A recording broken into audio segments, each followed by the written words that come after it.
حضرات آئیے اسی خوبصورت ماحول میں بڑی تیزی کے ساتھ خلیفہ حضور تاج الشریعہ حضور تاج الفقہا حضرت علامہ مفتی اختر حسین علی صاحب قبلہ مدد اللہ العالی و نورانی کا استقبال کر لیں۔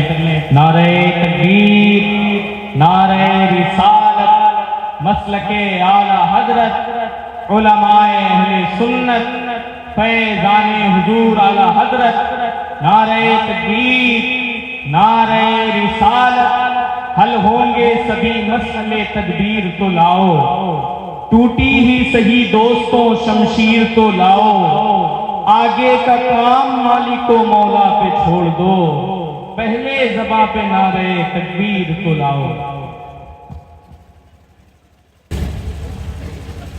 وَمَنْ يُؤْتَ الْحِكْمَةَ فَقَدْ أُوتِيَ خَيْرًا كَثِيرًا وقال رسولنا الكريم عليه أفضل الصلاة وأكرم التسليم من يرد الله به خيرا يفقهه في الدين صدق الله العظيم وصدق رسوله النبي الأمين الكريم ونحن على ذلك من الشاهدين والشاكرين والحمد لله رب العالمين۔ حاضرین باوقار معزز علماء اسٹیج،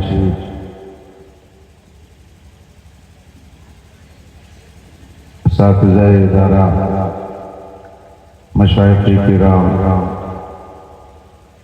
عزیز طلباء، السلام علیکم ورحمۃ اللہ تعالی وبرکاتہ۔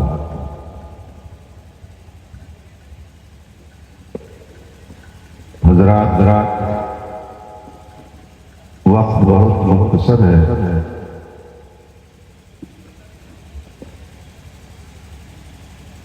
ہم سب کو اس کا خیال کرنا ہے۔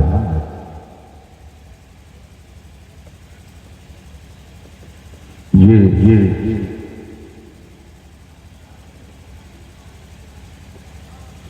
فاتحہ کی مجلس جس میں ہم اور آپ حاضر ہیں، جماعت اہل سنت کی مشہور و معروف اور قداور شخصیت کی یاد میں منعقد ہے، جس ذات کو اہل علم نے مختلف القاب اور خطابات سے یاد کیا۔ کوئی انہیں خطیب شعلہ بار کہہ کر کے پکارتا، کوئی ناشر مسلک اعلی حضرت کہتا، کوئی انہیں حشمتی شمشیر کہتا۔ صحیح بات یہ ہے کہ وہ ان تمام خوبیوں کے جامع تھے۔ وہ ناشر مسلک اعلی حضرت بھی تھے، وہ گھن گرج خطیب بھی تھے، وہ عالم ذی وقار بھی تھے، وہ حشمتی شمشیر بھی تھے، اور بھی بہت کچھ خوبیاں اللہ نے انہیں عطا فرمائی۔ علماء کا جمع غفیر ہے اور ارباب فضل و کمال اسٹیج پر جمع ہے۔ یہ خود اس بات کی علامت ہے کہ جانے والا معمولی حیثیت کا مالک ہے، ورنہ یہ قداور شخصیتیں ان کی یاد کی محفل میں یہاں حاضر نہ ہو پاتے۔ رب کائنات ان کی تربت اور رحمت و نور کی بارش فرمائے۔ 2-4 منٹ میں آپ کے بیچ ہوں، قل کا وقت ہونے والا ہے نہیں بلکہ گزر گیا، مگر اس کو بھی قل ہی میں شمار کر لیجیے، اس لیے کہ قرآن کے ساتھ ساتھ احادیث طیبہ اور اقوال ائمہ، دین کی باتیں یہ سب کار ثواب ہے تو یہ ایصال ثواب بھی کی جا سکتا ہے۔ درود پاک پڑھیں اللہم صلی علی سیدنا و مولانا محمد معدن الجود والکرم والہ کرام اجمعین۔ حضرات حدیث پاک ہے، اللہ کے رسول صلی اللہ علیہ وسلم نے قیامت کی نشانیاں جو بیان فرمائی ان میں ایک نشانی یہ بھی بتائی کہ علم اٹھا لیا ہے،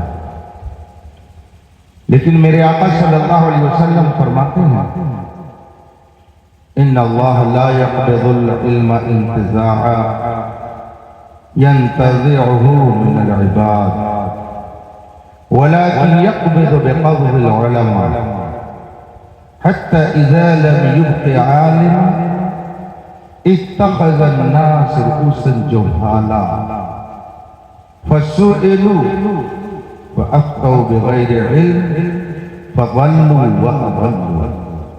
میرے آقا صلی اللہ علیہ وسلم نے ارشاد فرمایا ایک وقت آئے گا جسے ہم قرب قیامت سے تعبیر کرتے ہیں، علم اٹھے گا مگر علم یوں نہیں اٹھے گا کہ علم والوں کے سینے سے علم کو کھینچ لیا جائے، ایسا نہیں ہوگا۔ وَلَكِنْ يَقْبِضُ بِقَبْضِ الْعُلَمَاء، جو صحیح عالم ہیں ان کو اٹھا لیا جائے اور جب وہ اٹھیں گے تو ان کے ساتھ علم اٹھ جائے گا۔ حَتَّى إِذَا لَمْ يُبْقِ عَالِمًا، یہاں تک جب اللہ اس دنیا میں سچا عالم باقی نہیں رکھے گا، اتخذ الناس رؤوسا جہالا، تو لوگ جاہلوں کو اپنا امیر بنا لیں گے، وہ امام ہو جائیں گے، وہ امیر بن جائیں گے، وہ پیشوا بن جائیں گے، اور ان سے جب مسئلہ پوچھا جائے گا تو وہ یہ نہیں کہیں گے کہ میں نہیں جانتا، افتوا بغیر علم، وہ بغیر علم کے مسئلہ بتائیں گے، فتویٰ دیں گے، فضلوا واضلوا، خود بھی گمراہ ہوں گے، دوسروں کو بھی گمراہ ہوں گے۔ بتائیے رسول پاک صلی اللہ علیہ وسلم کی اس حدیث کی جھلک آپ کو نظر آ رہی ہے کہ نہیں نظر آ رہی؟ میں بہت دور نہیں، صرف ایک صدی پہلے چل کر کے عرض کرنا چاہوں گا۔ بتائیے علم اٹھ رہا ہے کہ نہیں اٹھ رہا؟ دنیا میں امام احمد رضا پیدا ہوئے، لیکن جب گئے تو کیا پھر دوسرا دنیا میں کوئی آپ نے امام احمد رضا دیکھا؟ حجت الاسلام تشریف لے گئے، لیکن کیا پھر دوسرا کوئی حجت الاسلام نظر آیا؟ مفتی اعظم تشریف لے گئے، کیا دوسرا کوئی مفتی اعظم آپ کو دکھا؟ مجاہد ملت گئے، کیا دوسرا مجاہد ملت نظر آیا؟ حافظ ملت گئے، کیا دوسرا کوئی حافظ ملت نظر آیا؟ بڑے بڑے علماء ہمارے تشریف لے گئے، یہ سب ان کے جانشین ہیں مگر کوئی ان جیسا نہیں۔